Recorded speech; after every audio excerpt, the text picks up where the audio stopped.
వీర జవాన్ major Mukunda Varadarajan sir సినిమాగా తీశారు కాబట్టి మనకి ఆయన గురించి వివరంగా తెలిసింది కానీ లేదంటే తెలుసుండేది కాదు. స్మార్ట్ ఫోన్లో ఎప్పుడూ సోషల్ మీడియాలో మునిగిపోయే మనకి ఇలాంటి ముఖ్యమైన విషయాలు తెలిసే అవకాశం తక్కువ. దేశం కోసం జీవితాల్ని త్యాగం చేసిన ఇలాంటి వీరులు మన దేశంలోనే కాదు ప్రతి దేశంలోనూ ఉంటారు.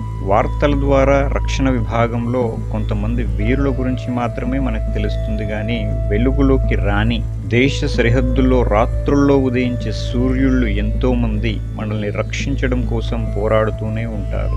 ప్రముఖులైన 618 మంది వీర మరణం పొందిన సైనికుల వివరాలు ఆర్మీ అఫీషియల్ వెబ్సైట్లో మనం చూడవచ్చు. వాళ్ళు కాపాడుతున్న మన జీవితాలకి ఎంతో విలువ ఉంది. ఇలాంటి వీరులను కన్న తల్లిదండ్రులకు వందనాలు. ఈ అమర వీరులకి, వీర జవానులకి శతకోటి పాదాభివందనాలు.